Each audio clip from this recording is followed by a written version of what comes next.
PSG Fan TV, bonsoir à tous, bonsoir Stéphane. Salut la famille.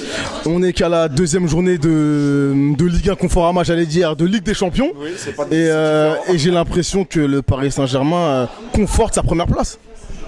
C'est exactement ce qu'on attendait, surtout avec le résultat du Real qui fait un match nul. Donc forcément, c'est le résultat qu'on attendait. Au-delà du jeu, au-delà de la prestation de Paris, c'est un résultat qu'on attendait. On va parler jeu, notamment en milieu de terrain.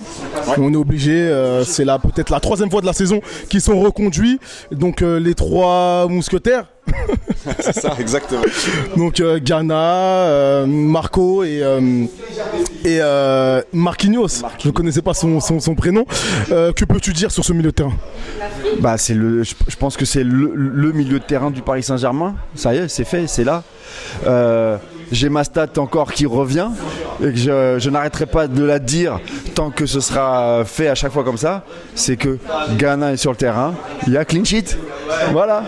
Bon, c'est la petite phrase que je dis comme ça, mais bon, parce que j'aime beaucoup de joueurs. Mais c'est vrai que si on parle vraiment du milieu, c'est un milieu très complémentaire. C'est quand même des tueurs sur leur poste à chacun là. Encore une fois, Marquinhos qui nous surprend de match en match à ce poste-là. Gana qui est extraordinaire. Verratti qui se sublime avec ce milieu aussi. Déjà il était quand même très bon, hein, même sur les saisons précédentes et l'année dernière et tout. Mais franchement, là on le voit cette année, le mec il se sublime. Hein. C'est vraiment le milieu. Enfin pour moi, pour l'instant, c'est un des meilleurs milieux qu'on a eu jusqu'à maintenant. J'ai envie de te faire réagir sur un homme, Angel Di Maria. Donc, qui était impliqué sur 7 des 8 derniers buts parisiens. Donc le moins qu'on puisse dire, c'est qu'il est en feu. C'est ça. J'ai eu l'impression ce soir qu'il a tenté énormément, qu'il n'a pas tout réussi. Et j'ai l'impression qu'à trop vouloir prouver, finalement, il perd un peu son côté altruiste. Bah c'est ça, on va dire vas-y, joue ton jeu, libère-toi mec. T'as ce qu'il faut t'as ce qu'il faut au niveau des pieds. La technique elle est là, la vivacité elle est là. Il monte beaucoup et parfois on se dit mince, c'est dommage qu'il trouve pas une solution meilleure que ce qu'il fait, il veut trop la garder dans les pieds. Mais bon, écoute, on peut pas trop le fustiger parce que jusqu'à maintenant, c'est vrai qu'en Ligue des Champions, le mec il nous fait le travail. Et aujourd'hui, ça n'a pas forcément été le cas. Mais par contre, il se montre, il est virevoltant.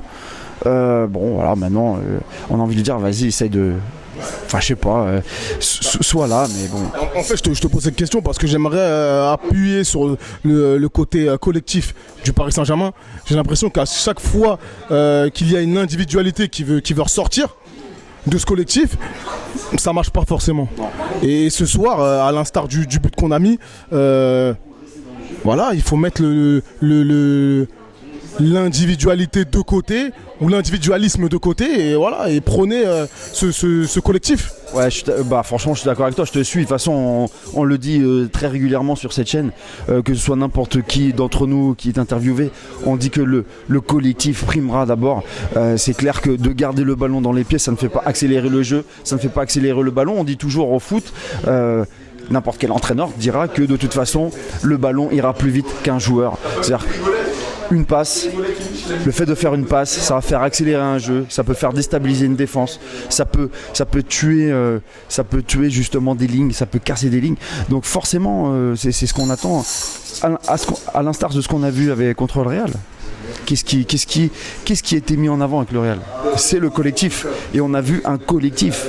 Et aujourd'hui, comme tu disais, à partir du moment où il y a une individualité qui arrive qui veut trop garder de ballon, ça marche pas, ça se voit, on perd des ballons, tout à coup on est déstabilisé, on prend des contres, on est obligé d'avoir des gros replis.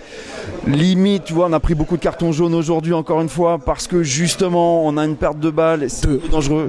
C'est ça, exactement. Donc on perd des ballons et on est obligé de faire la petite faute technique là, comme on dit, la petite faute intelligente entre guillemets, parce qu'une faute intelligente on prend jaune, je sais pas si c'est vraiment intelligent, mais bon, ça c'est la problématique. Aujourd'hui, si on trouve un collectif et qu'on joue en mouvement, il n'y a plus cette problématique. Merci à toi. Merci à vous et puis on se voit samedi, voilà. Alors, le SCO d'Angers, on joue les deuxièmes les gars. C'est le match qui tue, c'est un des matchs de l'année, hein, non? On verra bien. Ça marche. Ciao les gars.